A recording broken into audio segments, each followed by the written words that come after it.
to the Monday Motivation Spotlight, another episode spotlighting an individual, either a business or a nonprofit, making a difference in Israel.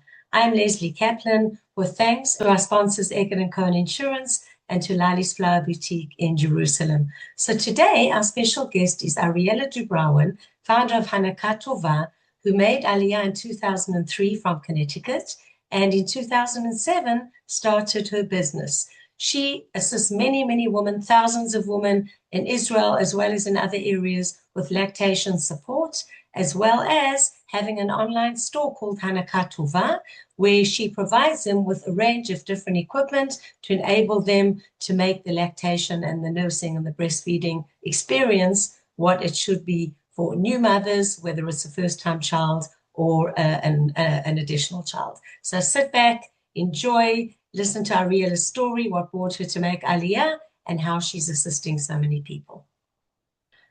So Ariella, welcome to our Monday Motivation Spotlight. I'm so excited to have you here as our guest today. We've known each other for a good couple of years. We move in similar circles, similar networking groups. It's probably at least 10 years. I didn't actually count. So right. Let's go back and just tell us about everything that happened before you made Aliyah, growing up in Manchester, Connecticut, as a Jew there. Were you aware of Israel? Was there Judaism in your life? And then bringing you to the point of what made you decide to make Aliyah, and then moving forward into what you do right now. Okay.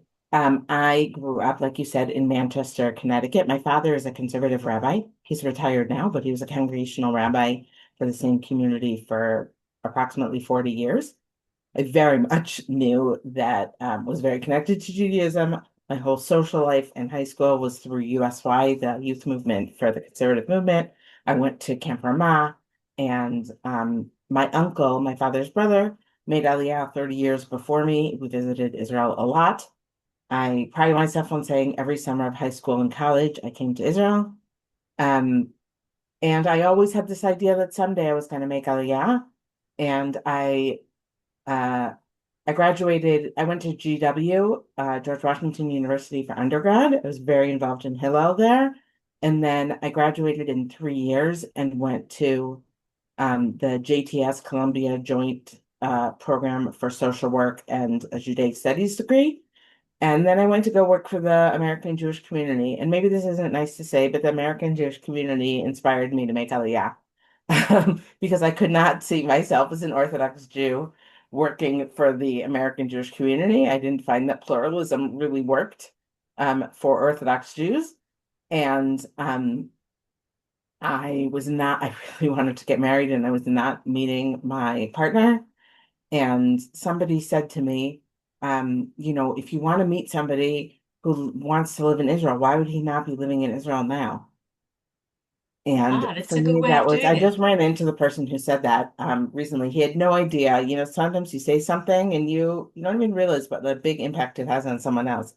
So that and the Second Intifada was happening. And I honestly felt very guilty that other people were sustaining Israel for me to have some someday vision of living there. And so I made Aliyah single, and shortly thereafter, I made Aliyah in July. In February 29th, it was a leap year. I met my husband, and then we got married. We had our son a little bit over a year after that. And we lived in Bat Ayin when we first got married, and then we moved to Neve Daniel. We rented an apartment for a year, and then we bought our house. And thank God every day that we bought our house when we did, because we'd never be able to afford a house in Neve Daniel now. Right. No, we all know about the increase in prices. Wow, Yeah. so that's incredible. Your life was pretty much kind of spelled out for you, knowing that you wanted to make Aliyah as a child. Not everyone has that moment where, or those moments where they know growing up that, yeah, they're going to live in Israel. Sometimes there's like an aha moment, but for you, it was pretty much like said and done. So you obviously had the support of your parents then, Right. in terms So, of making Aliyah. right. I mean, if you interviewed my husband, his story is completely different. And he definitely had an aha moment. My parents are very supportive. They certainly wish that Israel were closer to America. Right. Okay. Now, also tell us a little bit. You said your father and you grew up in the conservative world, which is very different to what you're following and doing now. When did the switch come? Well, when I went to GW, I mean, I grew up not driving or riding in cars on Shabbat. And when I went to GW, the only synagogue for Shabbat was an Orthodox synagogue. So I started going there. I already in high school had started sort of questioning the halachic system that the conservative movement supposedly went by, um, and had a lot of questions about whether or not egalitarianism was really halachically okay. That's Um, interesting. How did your parents and especially your father manage with that? And I'm sure you had many debates and discussions about it too. so my father is much more easygoing than my mother, and well, actually, I got let's one of the big aha moments for me was not actually about egalitarianism. There was a thing about whether or not I would have an aliyah at my sister's bat mitzvah, and that my parents weren't so happy about, but we got through it. When I in 10th grade in my synagogue, we had a confirmation ceremony, and it was basically a gimmick to get kids to stay in Hebrew school. And I went to public high school. Um, but I would say my solid Jewish education is from my home, not so much from Hebrew school. Um, and I they wanted as part of there was a policy in the synagogue that they would play musical instruments on Yom Tov and not on Shabbat. Ah, And I said interesting. I will not Interesting. participate in a confirmation ceremony that includes musical instruments. I don't believe that you're supposed to play musical instruments on Yom Tov. And that was um, very unpleasant. The cantor who was in charge of it was very unhappy with me, and I stood my ground. And basically, my father saved me in that situation. Interesting. Well, he He saved he you, he but was did like, he no, believed well, in and that? I Because ended that up, I was the think, path. participating, but walking in after the musical instruments was put away. Uh-huh. Okay, interesting. And today, the rest of your family still keeps the conservative side and you're Orthodox? No, my parents are conservative, although they very regularly go to a young Israel synagogue. Um, they my both my sisters are modern Orthodox in America. Um, one sister I think would openly tell you that if there was such thing as an observant community, um, that was conservative philosophically, she really agrees with that. But she need community is essential to a Jewish life, and very sadly, the conservative movement just doesn't really offer that. Right, okay. In terms of Israel, are you the only one in your family living in Israel, or did other family members also make Aliyah? I have two sisters, and they both live in America. I have a lot of cousins here, a big extended family, but not immediate family. Right. Okay. Amazing. Wow. Okay. Interesting. Very interesting story. So now let's move on to your first years in Israel. What did you do professionally when you were here? And how did you lead into what you do now as a also lactation consultant and as founding your business, Hanakah Tova? For those that don't know Hebrew, Hanakah stands for nursing or breastfeeding. So I love the actual name. And let's talk about how it first started and how you evolved over the years and also what caused you. We all start a business for a reason that we see a gap in the market or something that I'll use the words again, aha moments Right. that we see something that's missing, and that's where you want to fill in. So, um, I was when I first made Aliyah, I worked for a nonprofit organization that I don't think exists anymore called Kids for Kids, which helped uh, kids who were affected by terrorism, not necessarily kids who were in terrorist attacks, but kids whose family members or friends were in terrorist attacks. Um, and shortly after I got pregnant, that job wasn't so stable anymore, and I left and I started doing some nonprofit writing work through a consultant, basically who I subcontracted for him. And then uh, I ran a business helping people that I founded, but based on something that someone did in Beit Shemesh, helping people find cleaning people, which is a Oh, big interesting. problem in Okay. Israel. Uh-huh. Like of all the random, I'm a terrible cleaning person, like for my own house. So I don't know exactly what inspired me for that, but Well, I that's why it saw, inspired you because you knew that people needed to hire other people. right, exactly. I guess I needed so, but then I really I was seeing a very ugly side of other people. That's a whole different interview of people and the way they treat their cleaning people. And I left that business, or I sold that business actually to somebody else. And then I knew I didn't want to go back to being an employee. Right. And So you had that entrepreneurial spirit, it yeah, seems. Hmm. yeah. Where do you Um, think that came from? I think some of it was that I just didn't like having bosses. Okay, Um, fair enough. Many people start a reason for a business right. for that reason. So then I had my son, and I liked the nursing bra that I bought in the hospital, which now I look back on and I can't believe I loved it because I think it's a terrible bra. I've become a bra snob over the years, Uh-huh. because of my work. But I wanted to buy another one, and like a good American, I wanted to type in the brand and style number and buy one online and have it delivered to my door, and that wasn't an option. And I discovered that going to buy a nursing bra in Israel, you had to go to lots of different stores because each store had two different models, and you couldn't tell, you couldn't see the whole range in any one place. So my business started by doing home visits for women, doing fittings for nursing bras. I'm actually discontinuing nursing bras now, but that's how the Okay, business why is started. that? Because it's impossible now to compete with Amazon and H&M and all of those gigantic retailers. Hmm. Look, that's always a challenge for business owners who are, whether it's one product or a bunch of products, but competing against the giants. As we know, the quality is usually different too, Right. but people do look at the price and the speed and everything. But a lot of the bras I sold also were imported. And as a consumer, I love that they recently raised the bar for how much you can buy online and have delivered to Israel without paying mom and meches. And on the Right, other hand, as a small business, I see it really is going to hurt us. right. By Listen, that's definition, exactly my that's prices are what 18% commerce is higher. all about.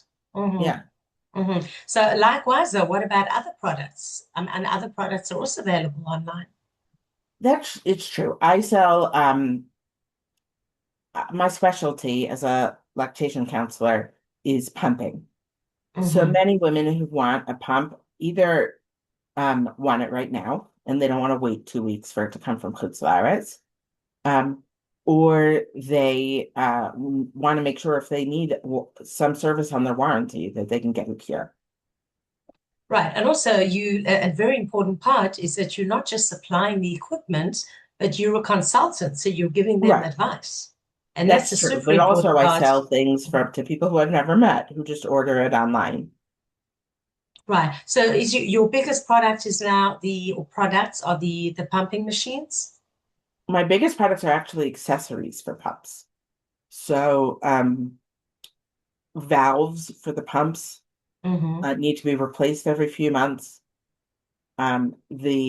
There's a big movement now in the lactation professional world of flange sizing.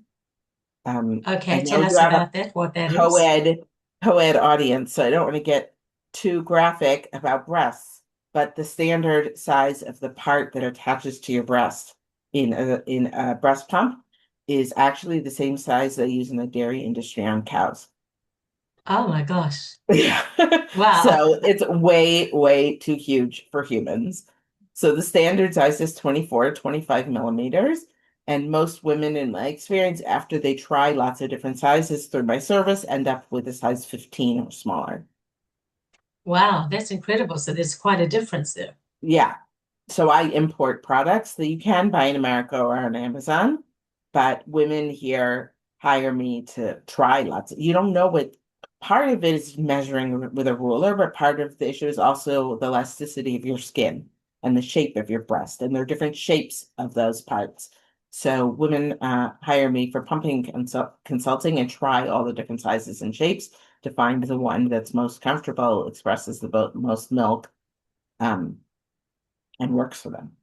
Okay. So your business today is made up of number one, consulting, number two, supplying these different equipments, Hmm. and you have an online store.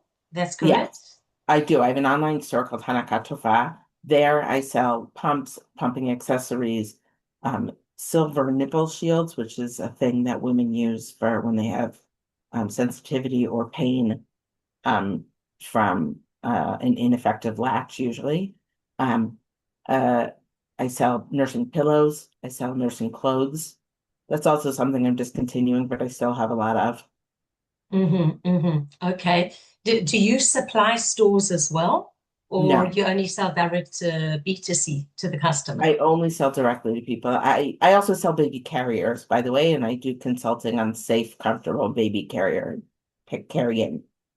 Um, Okay, that's interesting. How has it affected some of these nonprofits, a place like or organizations? Yad Sarah has a lot of these stuff. Do you find that they're your, let's call it competitors, or through there you rent it, but for your clients they're buying it? um, I also rent pumps, by the way, Ah, but that's mostly local because it's hard to again, like I said, when people need it, they need it now, and it takes a few days for my shipping to get outside of the Jerusalem area. I hesitate because I don't, Yad Sarah does such wonderful work. And there's so many Gemachim that do such wonderful work. But I discourage so strongly people from borrowing breast pumps from Yad Sarah because the pumps that they rent out are not designed for use by multiple people. And they do not do the kind of maintenance that I think should be done. There's no governmental supervision on organizations like that. And a lot of lactation consultants share on our WhatsApp groups pictures of they opened the pump and it's full of milk that's turned to mold. oh And it's wow. really, really not hygienic. Right, absolutely. You would think that they would sterilize them between people, but But it's an electric there's machine. I certain don't know how parts you that maybe should be sterilize that. replaced. Yeah. So that people get separate part sets. So I tell women all the time, if you want to borrow your pump from your sister, from your best friend, from one other person, that's like completely different than borrowing from an organization. Because you know your friend will tell you if and you'll see in her parts if milk got into the tube and got into the motor. But if some stranger or hundreds of strangers through an organization borrowed this same pump, you don't know if they used the parts correctly. You don't know what happened to the motor, and it can be really dangerous.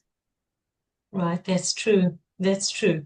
So tell us, besides what you've said now, how your business has evolved over the years with all this online purchases and everything. So in 2015, I opened a store on Derech Hebron, and then in 2017 it moved to 2017 it moved to Kenyon Hadar. It was inside the medical clinic. So it was a little bit hidden from the mall, but women from word of mouth all heard about it. I miss it. I really loved it, but it was a money pit. Right. It So was did you really close it not for COVID or financially you sound. closed it before COVID? I closed it in January 2020, and thank God I did because they locked the mall for 9 months after that. Right. COVID started in March 2020.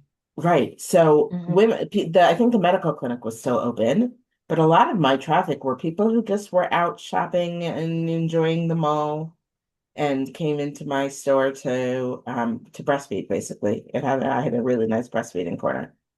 I look at stores now with a completely different set of glasses. I can't, I don't think that normal consumers realize what it takes to run a store. I felt like I was living there and visiting at home. Um, the cost of inventory to fill a store is really enormous. You have to commit, if you don't want to be there all the time, you have to have staff. And in Israel, thank God our workers are protected, but that's really hard as an employer. And real estate costs and renting anything is just enormous. Right. So And it look, I costs a think lot of money also, to run a store. right. Well, look, also the world has moved more online as well. So the type of business that one has, whether you have a physical store or an online store, which is a physical store, it's just online, I think that can make a huge difference. The only thing is, I guess, also if you were selling a lot of equipment that people needed actual fitting and choosing sizes, but you've obviously developed enough experience over the years with that that you can do that even online. Exactly. I can do that so over the phone. People still call me almost every day asking about the store. Really? Um, Wow, it's interesting. Now, amazing. how do Yeah. people get to hear of you? Are you connected to the hospitals that they refer to you? Or because I know that there are, or at least I remember from many years back, there were lactation consultants that were connected to hospitals that they would refer to them if somebody Right. needed it. So there are lactation consultants in the hospitals that help women while they're there. Some of them do home visits, but a lot of them work only in the hospital. And yeah, over the years, I've gotten to know a lot of people, and a lot of people refer to me. I also try to use Google and Facebook and Instagram to advertise my business. I need to be more consistent with that. That's the big. I love working with women, and I don't love the marketing as much. So I think that's a very common small business problem. Yes, absolutely. As a small business, we're expected to do everything. You know, the very reason that we started off with our business, but then there are all the other elements, as we've spoken Right, about many times, the marketing, the admin, the accounting, everything. So we do need to know if we're not hiring someone to outsource. And right. there are many, marketing experts, social media marketing experts out there that can take that with us. Right. Over the years, I've hired a lot of experts, but there's something about my business that's so unique to me that it has to include my voice and videos of myself and things like that, that somebody else can't really do for me and have it be as effective. Right. No, there's a very important thing about our voice and some marketing, many social media marketing consultants, they learn what's your voice or not, but the actual you being physically there in the videos. So Yeah, that's the one aspect. But then sometimes people actually hand over the videos to the marketing people that they know what to do with it or to make clips right. from No, it or that's for whatever. sure. Right. Okay. In terms of moving forward, Ariella, moving forward, where do you see yourself? Where do you see your business? Um, I would like more of my business to focus on the consulting. I'm working now on online, on-demand courses for women who are pregnant to prepare for breastfeeding. I think women, because they're so afraid of the pain of birth, spend a lot of time preparing for birth, even though in the worst case scenario, birth can take a few days of labor. Um, but most women plan on breastfeeding at least a year. So I think some preparation for that makes sense too. I see that women who do preparation for breastfeeding um, just feel more confident about what they're doing, and they understand more about why the baby is acting the way they're acting. And statistically, all sorts of research shows that that helps women um, breastfeed more effectively. So I'm working on an on-demand course in Hebrew and in English. I'm also working on an on-demand course for lactation consultants about pumping because we don't learn nearly enough about that in our basic course to become lactation consultants. And I have a lot of information to pass over. I've taught that course live before, but I actually don't think it even needs to be live. And so many of us have different schedules. I think it can be done on demand with video. Right. Wow, that's amazing. That's amazing. So I'm assuming that you're fluent now after being in Israel for so many years, if you can do the It's course in Hebrew funny. and English. I'm very strong. I would say I'm 99% fluent. Um, Having a master's degree from an American university, I feel like I had to learn SAT words, as it were, in English. And very often I find myself looking for a word in Hebrew, and only to discover it doesn't really exist. Right. That like just Interesting. like DAFDA doesn't have an English translation. And recently, Havaya mitakenet is a word that I use a lot because I work with a lot of women who aren't about to have their first baby. They have a difficult breastfeeding experience and they're having their second, third, fourth, whatever, and they want to have a better experience. So, but there's no real English translation for Havaya mitakenet. So there's some words in English, Right. but Like there a really new, aren't a a corrected translation. experience, a new It's experience. like a restorative experience is the closest translation, but it's not exact. Right. Do you find, by the way, that you've actually helped many mothers who were about to give up breastfeeding because of the challenges, or they were finding it difficult or painful, that they actually kept on nursing for a longer period because of your assistance and your guidance. There are definitely some like that. I think there are definitely some who were ambivalent. Were shortly after birth. They weren't sure if they were going to do it, and then I helped them get it off to the right start. One of my favorite clients is somebody who lives in Eilat. I don't do Mhm. home visits in Eilat, but I helped her over the phone and by WhatsApp. And she was having a very difficult time pumping, and they kept people who weren't aware of the new research on flange fitting kept telling her to go up and up and up in her flange size.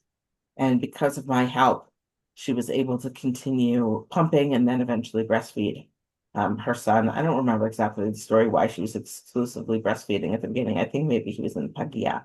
But she wrote me such a lovely thank you note that really sticks with me. Right. Wow. So you're really doing something that you feel that you're contributing, that you're really A making a hundred percent. difference. It's totally shlichut. Right. Just before we end, how did you find that the war that we had now for over 2 years, how did that affect your business? How did it affect your life? I know you have a son that's serving in the army. Did you see that women were more stressed, maybe that didn't want to nurse? Right. So my son is an only child, and he lobbied us for like 9 months for us to sign off for him to be a combat soldier. And we signed off in August or August, I think, of 2021 or 2023, I mean, right before the war. Mm-hmm, mm-hmm. He's still in training. So thank God he's basically safe for now. Um, Oh, Hashem. but my I mean, I don't think that my experience in the war is really unique. Personally, I think it's a very stressful It time, was a very stressful and it time, made trust me. me Did you more find that it confident. impacted your business though in any way or any of your So clients? it impacted my clients. I don't know if it impacted my business, but I have two clients come to mind. One woman, um, I did a home visit for. Her husband was in Miluim. She was in her parents' house, but she was young. Her parents were young. They were working all day. She was basically home alone in this giant house. Um, and it was incredibly difficult. And the stress of worrying about her husband in Miluim, um, certainly affected her breastfeeding experience. Cortisol inhibits prolactin. Um, Wow. and so it I can actually being stressed out can actually lower your milk supply. Right, And definitely, definitely. right. Look, I know also, like thinking of some of my kids, the larger the families too, and having more kids around can also, it's not always so easy just to have that quiet baby time. So Right, there's definitely, I'm sure, many tips that you were able to share with your clients about right. that. I also had a client recently who came to do preparation for breastfeeding, and her baby was born around October 7th. I don't remember exactly when, but she said she just couldn't stop crying. And that Wow. made You're parenting a providing newborn and the emotional breastfeeding so support too. hard. Yeah. Right. I think that my social work training contributes a lot to my work as a lactation counselor. I really assess the kind of support or lack of support that people have around. Um, a lot of counseling skills go into lactation. I mean, some of it is like technical information that I can give people, but a lot of it is just counseling and reassuring. Right, exactly. The reassurance at a time where we're super emotional, our hormones are different as well after birth.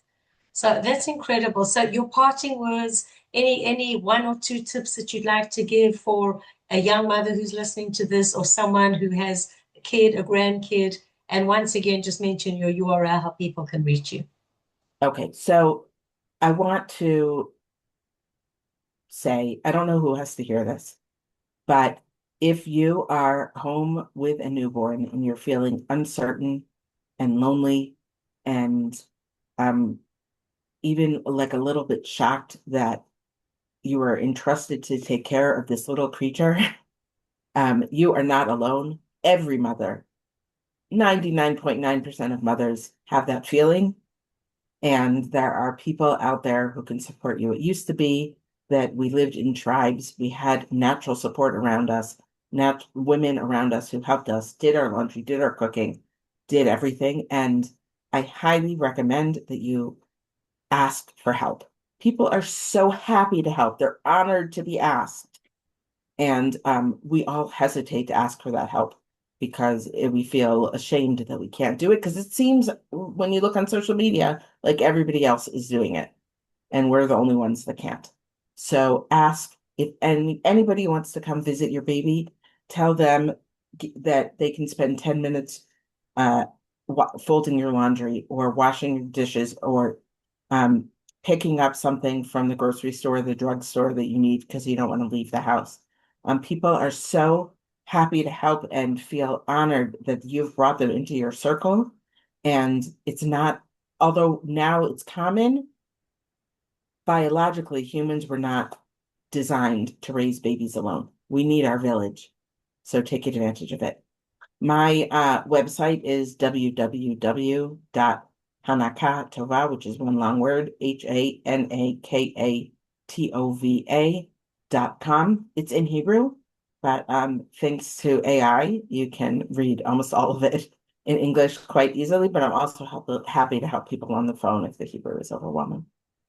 Okay, amazing. Ariella, thank you that you're providing such an important service to help someone when they're bringing this new baby into the world and getting set and started, in the right way. So thank you for being our guest on the Monday Motivation Spotlight.